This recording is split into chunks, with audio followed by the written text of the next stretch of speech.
ఇంతమంది నన్ను అర్థం చేసుకున్నాను నాకు తెలుసు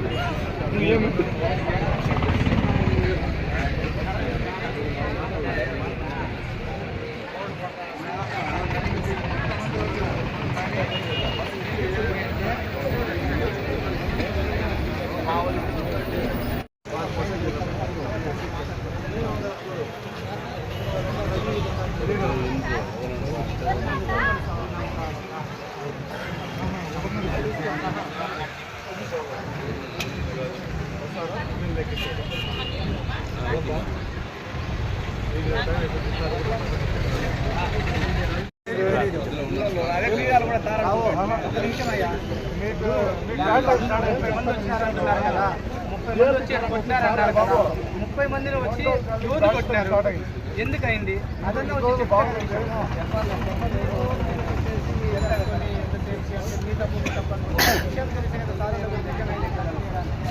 మీరు మీ ఇంట్లో వచ్చి ఆవేదన మా వాళ్ళని పట్టుకుంటారా మాట్లాడతారు, ఇది కరెక్ట్ కాదు కదా.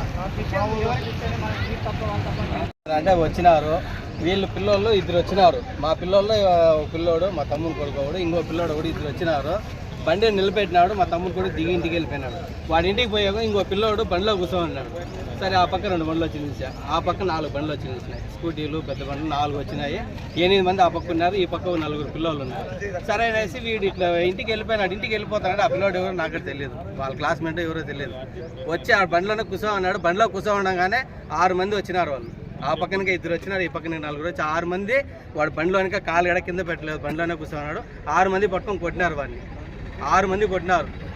6 మంది కొట్టింది మాత్రం వాస్తవం. అంగిట్లో చూసేసి వీడెవడో మా తమ్ముడు కూడా కొడుకు కూడా వచ్చినాడు కదా, వీడిని కొడతా ఉన్నారనేసి నేను ఆడికి ఈ పక్క వచ్చిన. ఈ పక్క వచ్చే కొందరు ఇంకో పిల్లోడు వచ్చినాడు, మా బామార్ది కొడుకు. వాడు వచ్చే కొందరు ఈ పిల్లోడు ఇట్లా రోడ్డుకు వచ్చినాడు. వీళ్ళిద్దరిని చూసి ఆ పక్క అందరూ పరిగెత్తి వచ్చి వీళ్ళిద్దరిని పట్టుకుని కొట్టినారు. 10 మంది 15 మంది ఇద్దరిని కొట్టినారు. ఇద్దరిని కొట్టినప్పుడు ఇంక మేము మా కొడుకుని కొడతా అంటే నేను ఎట్లు చూసుకోండి, నేను ఒకరిని తోయినాను. వాడు నా షర్ట్ పట్టుకుని 2 ఏట్లు వేసినా వాడిని. వాడు పరిగెత్తి పూసా. ఇంక మిగతా వాళ్ళు ఉన్నారు, షాపుకి ఒక 5 మంది ఉన్నారు. వాళ్ళంతా పరిగెత్తి వచ్చి ఒక 20 మంది కొట్టినారు. కొట్టుకున్నారు. ఆ కొందరికి జనాలంతా వచ్చి ఒకరినొకరు తోసుకున్నారు. కొంతమంది కొట్టినారు, కొంతమంది తోసినారు. ఆ కొందరికి ఒక పిల్లోడు ఇక్కడ పడినాడు, మా తమ్ముని కొడుకు ఆడ పడిపోయినాడు. వాడి మీద 5 మంది పడినారు. మా అన్న వచ్చినాడు, లాగి పక్కకి వేసినాడు. అది జరిగింది అంతే. ఆ పిల్లలు ఒక 5 మంది బండ్లు ఎత్తుకొని వెళ్ళిపోయి ఒక బండి మాత్రం ఈడ ఉండింది. ఆ బండి కింద బీగాలు దానికి ఉన్నాయి, ఆ బండి కింద తోసి పెట్టినారు. అది జరిగింది. మళ్ళీ సార్ వచ్చినాడు, వినాయక సార్లు వచ్చినారు. అది ఏం జరిగింది తెలియదు. అంగిట్లో నిలబడుకున్నా, మళ్ళీ వెళ్ళిపోయిన అంగిడికాడిగా వచ్చే కొందరికి వినాయక సార్ ఉపేంద్ర అనే పిల్లలు లాగుతా ఉన్నాడు.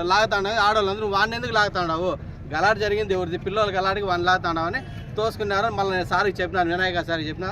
ఇంకో సార్ వచ్చినాడు, ఆ సార్కి చెప్పి సార్ ఇది సార్ జరిగింది అంటే, సరే మీరు బండ్లు తెచ్చి తోయండి స్టేషన్ దగ్గరికైనా. సరే అనేసి నేను అంగిడికాడికి పోయినాను. ఫోన్ చేసి చెప్పినారే బండ్లు అట్లా తోసుకొని అంగిడి స్టేషన్లో తోసేయండి. లేదు సార్ వాళ్ళు అడగండి, ఇది పరిస్థితి చెప్పండి, ఇలా కంప్లైంట్ ఇవ్వండి, ఇచ్చేసి బండ్లు హ్యాండ్ ఓవర్ చేసి వచ్చేయండి అని చెప్పినాను.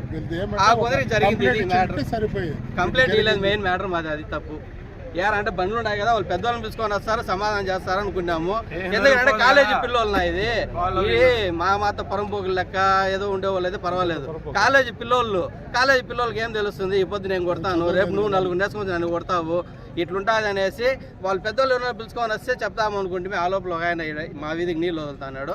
ఆయన వచ్చి అడిగినాడు, అన్న పరిస్థితి ఇదినా, వాళ్ళ తల్లిదండ్రులను పిలుచుకొని రానా మాట్లాడదాము, మా పిల్లలు తప్పుంటే మేము చెప్తా కొడతాము, మీ పిల్లలు భయం తప్పుంటే మీరు భయం పెట్టుకోండి, ఇది చెప్పండి. నా కాలేజీల కాడ గలవాట్లు వచ్చి ఇండ్ల కాడ వరకు వస్తే ఈ పొద్దు వాళ్ళు వచ్చి 7-15 మంది పిల్లలు, రేపు వీళ్ళు ఆడికి వచ్చి ఒకరిని పట్టుకొని కొడతారు. ఇది తగలి ఎవరైనా ప్రాణం పోతే చిన్న పిల్లలు వాళ్ళకి ఎందుకున్నారో మాకు తెలియదు. మాకైతే ఒక కొడుకే సార్ ఉండేది. ఇది నాకు జరిగింది. పోయి పిలుచుకొని రానని చెప్పి పంపించినాను. ఆ లోపల సార్ వాళ్ళు వచ్చినారు. ఇదే జరిగింది. లేడు సార్, ఆడ పోయి ఎత్తి వచ్చినా ఇప్పుడు అంతా వాళ్ళు ఎవరు కొట్టిన వాళ్ళు వాళ్ళ పిల్లలు ఎందుకు గొడవ వచ్చింది అదని రమ్మని చెప్పండి. ఎందుకు వెళ్ళిపోయినాడు ఇప్పుడు ఏడా? ఇప్పుడు మనుషులు ఏడా? తప్పు చేయకుండా పోతే ఏడే కదా ఉంటారు, ఎంతమంది ఉంటారు కదా. నేను నా బతుకి నేను అంగిట్లో ఉన్నాను సార్. జరిగింది చూసింది నేను చెప్తాను. మా తమ్ముని కొడుకుని కూడా వస్తాను, ఒకటి వాడినే ఫస్ట్ కొట్టింది, వాడిని కొట్టేసి వీళ్ళని దోహింది. దాంతో నా కొడుకు ఉండకుండా నా మీద చేయి పెట్టా. నేను 2 ఏళ్ళు అయినా సార్, దానికి తప్పేముంది? లేదు సార్, ఆ పిల్లోడు ఇప్పుడు ఉపేంద్ర అంటేనే ఫోన్ చేసి మాట్లాడాలి. లేదు సార్ వాడు, నేను ఆ లాస్ట్ ఇంకా పోయేస్తే వచ్చినాను సార్. ఇప్పుడు 4 దారులు ఉన్నాయి సార్ చెరువులో. నేను వచ్చినా నిలబడుకున్నాను అంతే కదా. అదే జరిగింది. పిల్లోని అడిగితే సంతోష్ గలాట అంటాడు, ఈ పిల్లోని అడిగితే మనోజ్ గలాట అంటాడు. అది వాళ్ళిద్దరిని పట్టుకుంటా మాట్లాడాలి.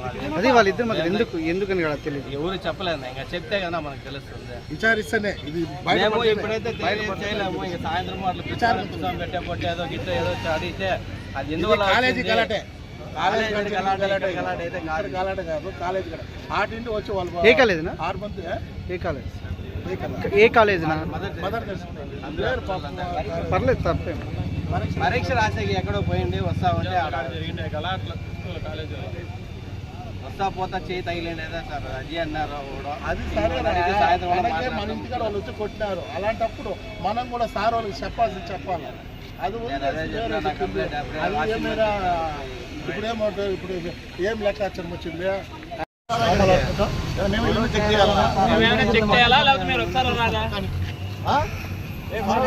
చేయాలా? కంప్లైంట్ రాసినట్టు తీసుకుంటా గంట గ్రామాలు అనుకుంటాం. చెప్పినాము కదా, చెప్తున్నాం మొత్తం.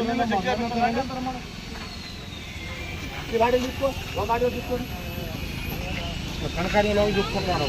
ఇప్పుడు వచ్చినాడు, నేను ఒక దెబ్బ కొట్టినా, 2 దెబ్బలు కొట్టినా.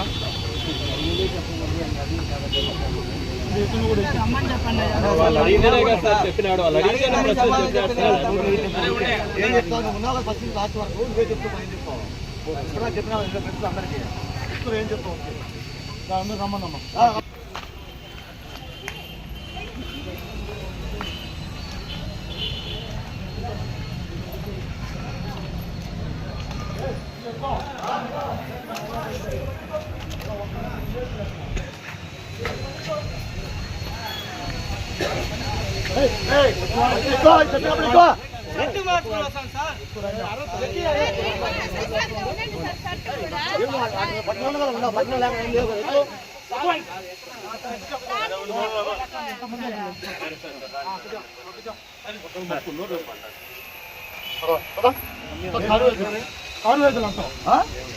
ఏంటి మధ్యలో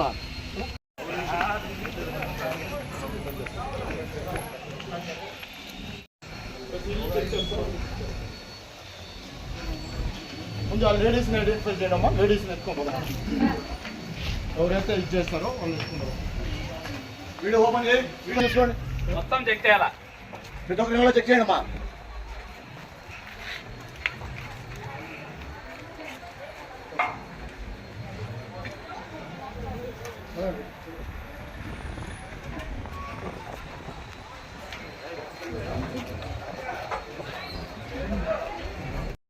రైట్ వెనక్కి రాబా.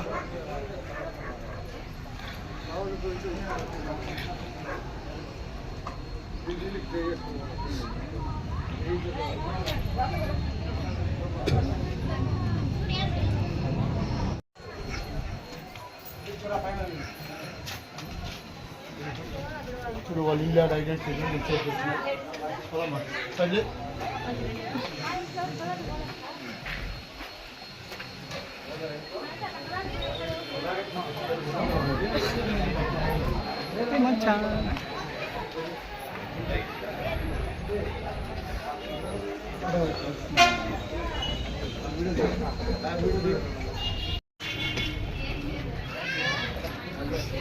సార్ ఏం సార్ చూపిస్తారా సార్?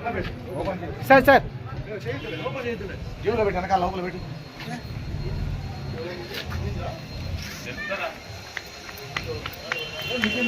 మీరా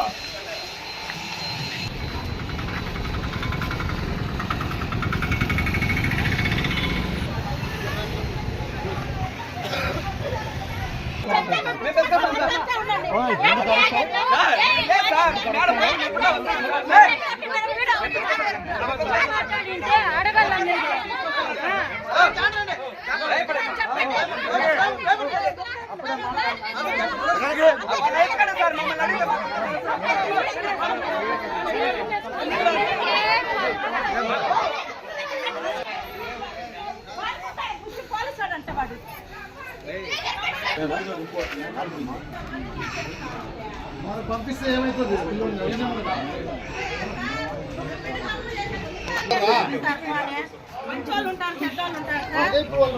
విచారణ కోసం రమ్మని చెప్పింది.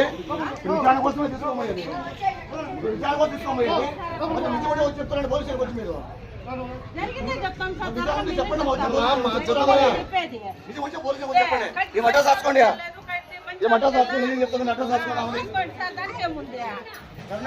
అడ్రస్ రాసుకోండి, అడ్రస్ రాసుకోండి.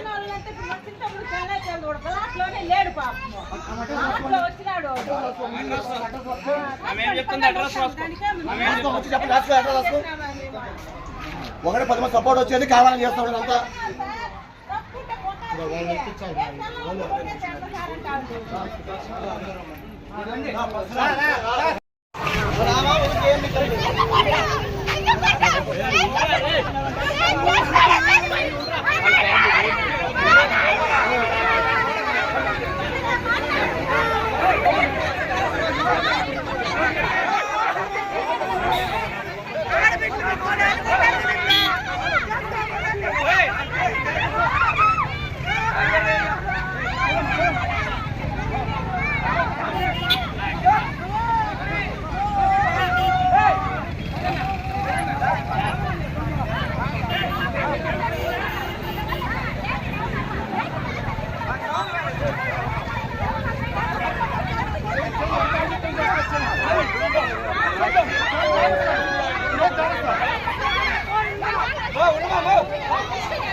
చెప్పదండి అరుచుకొని మాట్లాడతాము. ఏమైంది?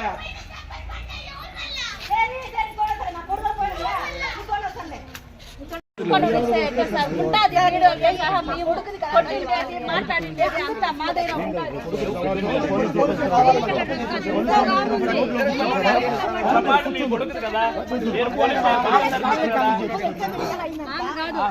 అందరి మీద వస్తారా? పోలీసుల మీద వచ్చాక మేము రక్షణ కోసమే వస్తామా? ఇంకేం కోసం వస్తామా? మీ రక్షణ కోసం వస్తామా? లేకపోతే మేము అన్నం తిన్నా తినకపోయినా, మా పిల్లలు తిన్నా తినకపోయినా మీ రక్షణ కోసం వస్తామా? మీరు ఏదైనా అవుతారని మేము వస్తాము. మీరు మా మీద తిరగబడతా ఉంటే ఎవడైనా అన్నం తినడా? మేము ఒక్కడ అన్నం తిన్నామా? అయినా కూడా వచ్చి ఉద్యోగం చేస్తా ఉంటుంటే మీరు మా మీద వస్తా ఉంటే మాట్లాడేది ఒకరిద్దరు కనిషన్ ఉండేటప్పుడు మా మంచిగా మాట్లాడాలి. మా ఊరు తప్పైందంటే మీరు కంప్లైంట్ ఇవ్వాలా, పోలీస్ స్టేషన్కి రావాలా, చేసుకోవాలా. అందరూ తిరగబడతా ఉంటే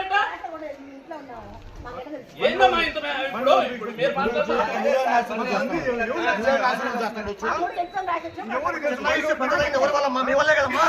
ఇప్పుడు మీ వాడు ఇబ్బంది పడతారు కదా. ఇప్పుడు చిన్న విషయం నువ్వు ఏం చేయాలి? సార్ట్ అవుట్ చేసుకోవాలి. చిన్నప్పుడు జరిగినప్పుడు చిన్నది దాని గురించి ఊరంతా పిలిపించి రోడ్డు మీదకి వచ్చి ఎవరికి అర్థం? నష్టం నీకు నీ కొడుకు ఎవరికి కాదు నష్టం మేడం. రోడ్డు మీదకి వచ్చి మీరు గొడవ చేస్తే ఏమంటారు? దాన్ని మీ వల్ల ఎంతమంది కేసులు అవుతాయి? మీరే ఇబ్బంది పడండి. మాకు తెలిసా తెలియదు మాట్లాడితే అందరూ మాట్లాడతారు. మరి నష్టం ఎవరికి? నీకు నష్టం, వాళ్ళకి కాదు. ఇది కరెక్ట్ కాదు. సమస్య అయినప్పుడు సమస్య మీరు విన్నవించుకోవాలి. పోలీసు స్టేషన్కి వచ్చి పోలీసు వచ్చి చెప్పాలా? ఏం మాట్లాడుతున్నారు? ఎవరితో మాట్లాడారు మీరు? 10 మంది వస్తే 10 మంది లోపల లాగడం పోలీసు వాళ్ళని. మరి ఇప్పటికైనా మీరు ఏం చేస్తున్నారు? ఇప్పుడు గంట సేవ నిలబడుకోండి. మరి ఒకరు రావాలి కదా. చిన్న పిల్లలు ఎవరైనా మీరు నాగేతం చేసుకుంటారు. మీరు అంత పిల్లల జీవితం నాశనం చేస్తారు. మీరు కావాలని పిల్లల జీవితాలు మీరే నాశనం చేస్తారు కావాలి ఇక్కడ. మీ పిల్లల జీవితాలు మీరే చేసుకుంటారు. ప్రతిసారి పోలీసు వాళ్ళ పిల్లలు అంటే మీరే నాశనం చేస్తారు జీవిత పిల్లలు.